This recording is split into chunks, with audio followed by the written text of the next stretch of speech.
Good afternoon, Your Highness, Your Excellency, ladies and gentlemen. It's very nice to be here. We're very happy and honored to be invited to speak here at the ALIM Business Congress.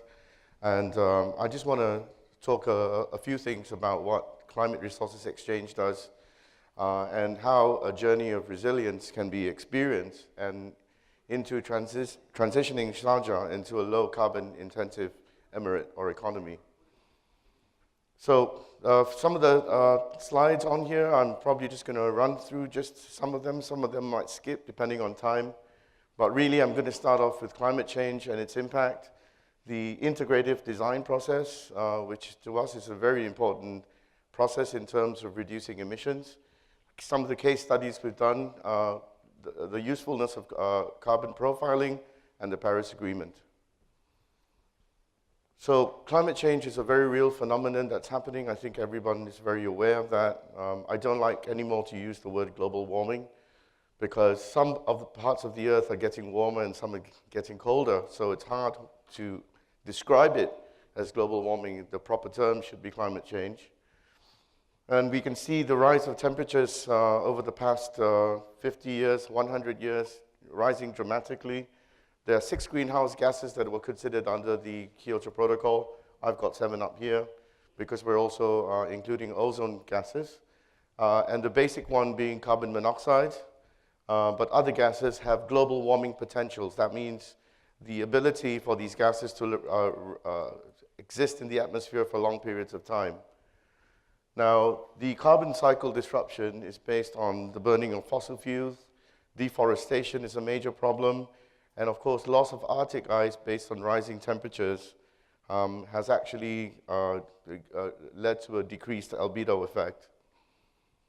Now, if you look at this particular chart or diagram, you can see that since 1979, more than 20% of the polar ice cap has melted away, which means you will have rising sea levels and the disastrous or catastrophic effects of climate change will be felt by most people around the world. Now, 2016 was said to be the hottest year, and it was in the end. 2017 is actually a little bit hotter, but based on the science of it, based on the El Nino effects, 2016 is still the year of the record of the highest temperature. So again, I repeat that we need to acknowledge that climate change is real and start taking positive action in changing it. We need to act immediately, engaging in energy efficiency. I think that's a golden opportunity, an opportunity that everyone should be using. In the case of Singapore, where we are from, it's a situation of we have a lack of hinterland and therefore a lack of natural resources. And therefore, energy efficiency for us is one of the great opportunities on top of some of the limited renewable energy resources that we can use, such as solar PV or biomass or biogas. And we have to look into how we are going to achieve the limit on temperature based on the Paris Agreement, which is 2 degrees C. So one of the methodologies that we use is the integrative design process. And we always say in the culture of our company, it's really about thinking holistically and working collaboratively, and that's what IDP is about. So it's actually the most efficient process for exploring and implementing sustainable design principles into projects.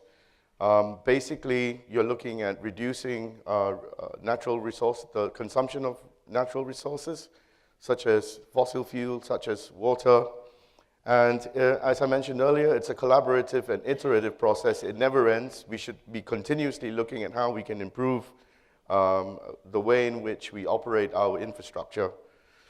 Learning and innovation and improvement is top priority, of course, and the IDP has actually proven to be a process that reduces capital expense, and I'll show you some of the case studies we've had, reducing operational expense over the lifetime of the project, and of course, the